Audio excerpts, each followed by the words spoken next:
Carefree is an outlier in the Fred and Ginger films. It's a high-concept screwball comedy. Hypnosis is the concept, and Ginger, for once, is center stage. Sure, Fred has more agency. We're still in the 1930s. But you don't watch this movie to see his smooth moves and clever quips. You watch this to see Ginger.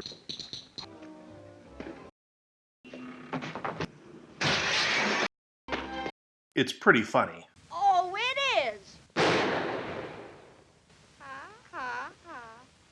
Fred plays an arrogant, misogynistic psychiatrist. Ginger is his best friend's fiancée. Fred does a lot of unethical things to make sure that she marries his buddy and ends up stealing her for himself. People eat disgusting food.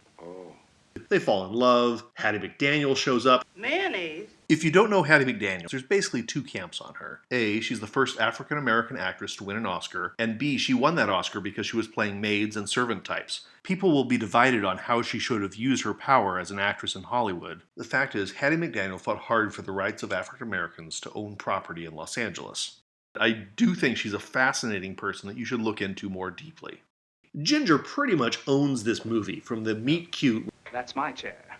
Very comfortable. where Fred is caught mouthing off on tape, to the Yam, this movie's low-key karaoke / continental. The song is dumb. The story goes that Fred refused even to sing it, it's so dumb. But Ginger sells the thing. The camera follows their dance around a gorgeous Craftsman-style country club set in several long takes.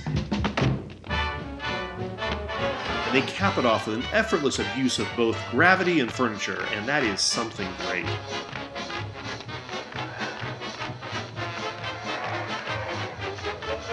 The song Change Partners is a masterpiece, as Frank Sinatra and Carlos Jobim demonstrated years later. If you don't already own the album Francis Albert Sinatra and Antonio Carlos Jobim, you need to fix that right now. Anyhow, in this movie, the song is used for Fred to hypnotize Ginger with his hips. There's also this fantasy sequence that was obviously supposed to be in Technicolor, filmed in slow-mo with dreamy sets. The dancing feels for the only time they're cataloged like it's a bonus, and not the film's raison d'etre. It's good, but it's overshadowed by all the screwball comedy. In the end, there's only 4 song and dance numbers, and admittedly Fred spent more time learning the golf ball dance than Irving Berlin spent writing all of these songs. Carefree feels like, minus those songs, it could have been just a Cary Grant romp. Incidentally, Ralph Bellamy, who plays Ginger's other love interest, actually showed up in the Cary Grant classics His Girl Friday and The Awful Truth, the latter of which he was nominated for an Oscar and which also co-starred Irene Dunne. I also have to say that it would be insane to review this film without saying that Luella Gear gives Helen Broderick a run for her money as the